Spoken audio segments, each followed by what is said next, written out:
Taong 2002 na unang mapuntahan ng mga miyembro ng media ang BRP Sierra Madre. Ang barkong ipinwesto sa Ayungin Shoal para magsilbing outpost natin sa pinag-aagawang teritoryo. Makalipas po ang 12 taon. Ano na nga ba ang kalagayan ng BRP Sierra Madre? Nakatutok si Cesar Apolinario.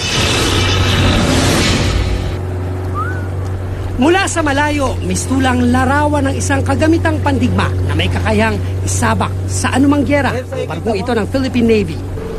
Isinunod ang pangalan ng barko sa pinakamahabang bundok sa Pilipinas na bumabasag sa maraming bagyo na dumarating sa bansa, ang BRP Sierra Madre. Noong 2002, sa bihirang pagkakataon sa kasaysayan ng bansa, pinayagan ng media na umakyat sa barko at kabilang ako sa piling mamamahayag na ito.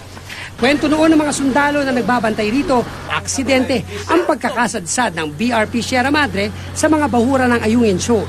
Nakatulong daw ito dahil bukod sa walang lupa o buhanging pwedeng matungtungan, malaking tipid sa gobyerno dahil di na kailangang magtayo ng istruktura gaya ng ginawa ng bansang China sa Mischief Reef noong 1995. Sa serbisyo namin is to protect the island.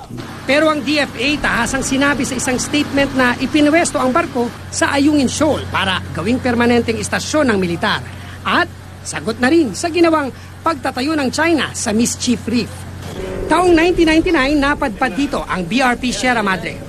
Matapos ang 3 taong pananatili sa Ayungin Shoal, ang bisitahin namin ito, kapansin-pansin ang mga pagbabago sa barko. Sa deck, makikitang unti-unti nang kinakalawang ang Sierra Madre. At kung titingnan ng malapitan ang paligid nito, kapansin-pansin ang pagkalat ng kalawang, lalo't madalas bagyuhin ang Kalayaan Island. Malaking epekto rin ang tuloy-tuloy na pagkasira nito ang alat ng dagat na sinasabayan ng mainit na sikat ng araw tuwing tag-init.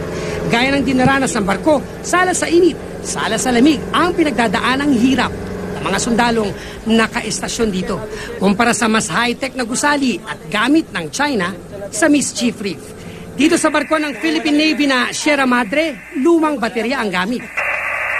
Hydra. Para mas mabilis ang komunikasyon, naglagay ng satellite dish para sa linya ng telepono. Tiniyak ng mga military personnel na nakadestino rito na hindi nila pababayaang maagaw ng ibang bansa ang isla. Magbabantay daw sila kahit kapalit ito ay kanilang buhay. Rotation ang pagkapalit ng bantay sa Ayungin Shoal at lahat ng isla at bahura na inaangkin ng Pilipinas may sundalo noong nagbabantay.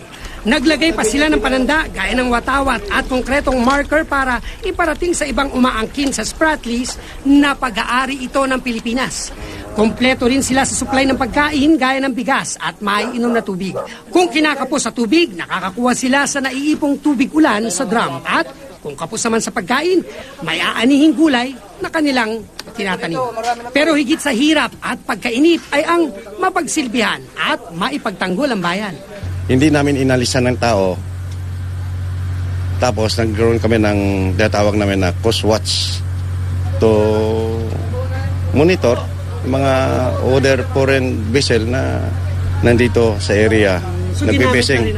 12 taon matapos ang pagbisita namin sa BRP Sierra Madre, ito na ang itsura ng barko. Puro kalawang, tad ng butas, at tila hindi na maisasabak sa gyera. Pero kahit ganito, nananatili itong tapat na bantay sa teritoryo ng bansa. Habang ang ating mga sundalo handang magbuwis ng buhay para ipagtanggol ang bayan at Spratlys. Cesar Apolinario, Nakatutok, 24 Oras.